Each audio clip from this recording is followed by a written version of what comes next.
Hey, Pineys, welcome to the Piney Podcast. Another short Piney podcast. Not a whole lot to talk about here in South Jersey other than the beer virus. I was just outside, by the way, thus the sunglasses.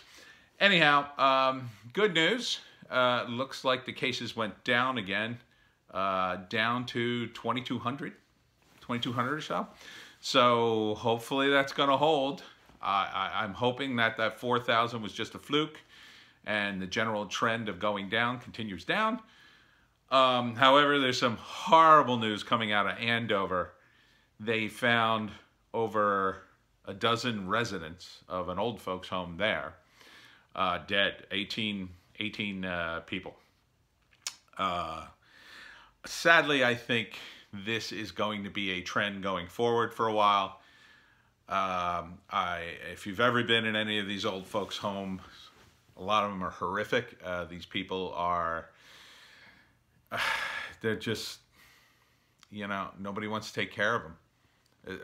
That's all I can say about it. Nobody wants to take care of these poor people. They're elderly, they're helpless, they're dying in a lot of cases, they're in pain, and people run out of patience and just dump them in an old folks home, or they don't have any relatives, or they don't have any money. And it's really tragic, and they're just left to die. Also, 2 nurses were amongst the dead in Andover. I've had an experience because my ex had to go into an old folks home because it was also a therapy place. So people who had to, who couldn't go home, who had to have therapy before they could go home. She had a knee operation. She couldn't get in and out of bed, so she had to be in one of these places for I think like a week and a half, 2 weeks almost. Anyhow, it was horrific. It was just horrific being in there. And,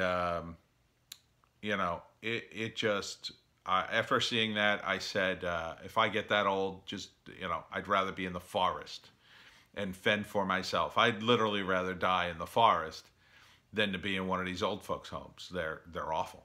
They're just awful. So it's kind of depressing. I know, but I guess for those who've got kids, teach your children well, as they say. Teach them to respect their elders, and because they are going to be the ones taking care of you. And, you have to put in your time so you don't end up in one of those homes. Now, going forward with the virus, the media is portraying, they're really stopped looking at the cases now that they're going down, and now they're looking at the deaths, which are continuing to go up, which really just pisses me off. I'm trying to find, are there new cases today? Are there new cases today? There was a chart on NewJersey.com every day when the cases were going up. Now I can't find that chart. I can't find that chart now that the cases are going down. So this is a problem. This is a problem with the media. If it bleeds, it leads. Now suddenly that people don't want to run that chart. People don't want to show you the chart going down because, now they'll throw up their hands and not come to your website. That was going to happen inevitably. So this sort of switch over to the death rate. Oh, let's go to the death rate because that's still climbing. Really awful. Really awful. I think, it's just a shame that good news doesn't get as high ratings as bad news. But to exploit this crisis, I think it's beyond. It really is beyond. And it shows you the kind of people who are behind the scenes making these decisions. And they're just purely on the hits. Purely hits. Whatever drives the hits, that's what we're going to cover. It's sad. It's sad if that's the case with NewJersey.com. Now, I don't know that for sure. Maybe there was a mistake. Maybe I missed something. I'm not here to blast NewJersey.com, but, they're all kind of doing that now. It's all now about the deaths as opposed to the number of new cases You know, I would like to see the number of cases go down and down, 2,000, 1,000, a couple of hundred. I would like to see that.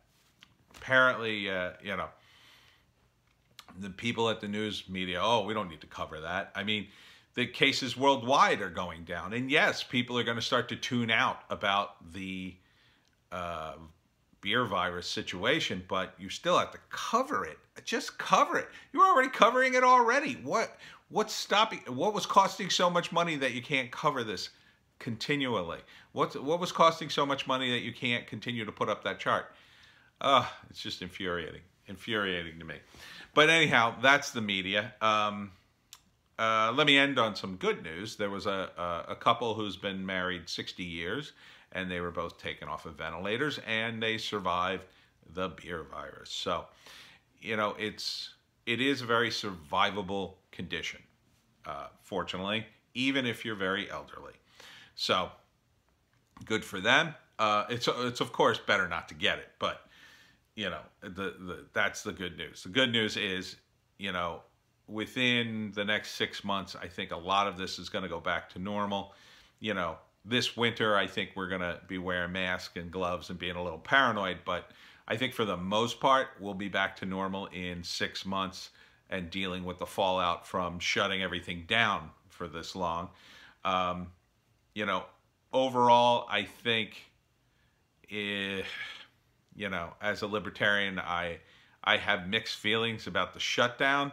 I don't really agree with it, but I can understand it. I can understand the shutdown from the people who run the government's perspective. I can understand why they did it. I have to commend the federal government for not being heavy-handed about it. They generally left it up to the states, which I think was a good move.